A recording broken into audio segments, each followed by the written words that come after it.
नमस्कार, आप देख रहे हैं चुनाव आज तक। आपके साथ मैं हूं सईद अंसारी। स्वागत है आपका चुनाव से जुड़े मुद्दों पर हमारी विशेष पेशकश चुनावी क्लास में। लोकतंत्र में राजनीतिक दल अपनी सुविधा और मर्जी के हिसाब से चुनावी मुद्दे चुनने, उनका चुनावी इस्तेमाल करने का अधिकार रखते हैं, स्वतंत्र होते हैं। जाति जनगणना या कास्ट सेंसस के मुद्दे पर इन दिनों राजनीति जिस तरह से गरमाई हुई है, उससे ये लग रहा है कि ये मुद्दा आगामी आम चुनावों में विपक्ष का मुख्य हथियार बनेगा। Congress, JDU, RJD, NCP, DMK और आप समेत अब तक कम से कम 17 विपक्षी दल केंद्र सरकार से राष्ट्रीय स्तर पर जाति आधारित जनगणना कराने की मांग कर चुके हैं। तो ऐसे में इस बार चुनावी क्लास में आइए जाति जनगणना पर चर्चा करते हैं। हमारे देश भारत में ब्रिटिश शासन के दौरान जनगणना करने की शुरुआत साल 1872 में की गई थी। अंग्रेजों ने साल 1971 तक जितनी बार भी भारत की जनगणना कराई, उनमें जाति से जुड़ी जानकारियों को भी दर्ज किया गया। 1941 में भी जाति जनगणना हुई, लेकिन आंकड़े पब्लिश नहीं हुए। इसका कारण तब के जनगणना कमिश्नर M.W. यीट्स ने बताया था कि पूरे देश की जाति आधारित टेबल तैयार नहीं हो पाई थी। इसके बाद अगली जनगणना से पहले देश हमारा आज़ाद हो गया था। आज़ादी हासिल करने के बाद भारत ने जब साल 1951 में पहली बार जनगणना की, तो केवल अनुसूचित जाति, अनुसूचित जनजाति से जुड़े लोगों को जाति के नाम पर वर्गीकृत किया गया और तब से लेकर भारत सरकार ने एक नीतिगत निर्णय के तहत जातिगत जनगणना से परहेज किया है। सुप्रीम कोर्ट ने भी इस मामले से जुड़े मामलों में दोहराया कि कानून के हिसाब से जातिगत जनगणना नहीं की जा सकती, क्योंकि संविधान जनसंख्या को मानता है, जाति या धर्म को नहीं।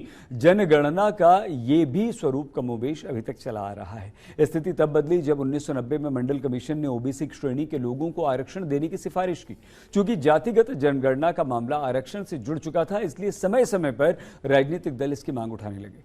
आखिरकार 2010 में जब एक बड़ी जनसंख्या के सांसदों ने जातिगत जनगणना की मांग की, तो तत्कालीन कांग्रेस सरकार को इसके लिए राजी होना पड़ा। 2011 में सामाजिक आर्थिक जातिगत जनगणना करवाई तो गई, लेकिन इस प्रक्रिया में हासिल किए गए जाति से जुड़े आंकड़े कभी सार्वजनिक नहीं किए गए। जुलाई 2022 में केंद्र सरकार ने संसद में बताया कि 2011 में की गई सामाजिक आर्थिक जातिगत जनगणना में हासिल किए गए जातिगत आंकड़ों को जारी करने की कोई योजना नहीं है। सुप्रीम कोर्ट में भी दायर एक शपथ पत्र में केंद्र ने कहा था कि साल 2011 में जो सामाजिक आर्थिक और जातिगत जनगणना करवाई गई, उनमें कई कमियां थीं। केंद्र का कहना था कि जहां 1971 में हुई जनगणना में देश में कुल जातियों की संख्या 4147 थी, वहीं 2011 में हुई जाति जनगणना के बाद देश में जो कुल जातियों की संख्या निकली, वो 46 लाख से अधिक हो चुकी थी। इस तरह 2015 में कर्नाटक में जातिगत जनगणना करवाई गई, लेकिन इसमें हासिल किए गए आंकड़े भी कभी सार्वजनिक नहीं किए गए।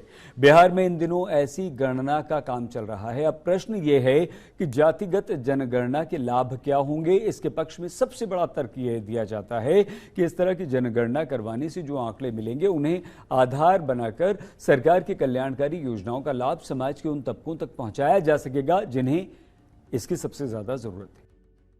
वहीं जातिगत जनगणना से नुकसान क्या होंगे, तो इनमें एक बड़ी चिंता यह है कि जातिगत जनगणना से जो आंकड़े मिलेंगे, उनके आधार पर देश भर में आरक्षण की नई मांग उठनी शुरू हो जाएगी। साथ ही प्रश्न यह भी उठाया जा रहा है कि इस तरह की जनगणना करवाने से जो सामाजिक विभाजन होगा, उससे कैसे निपटा जाएगा।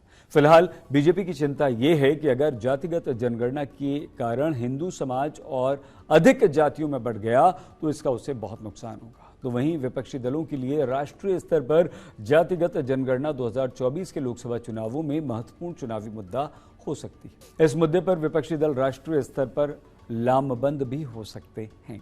तो चुनाव से जुड़ी ऐसी ढेरों जानकारी के लिए आप जुड़े रहिए चुनाव आज तक के साथ। अपना प्लीज बहुत ख्याल रखिएगा। नमस्कार।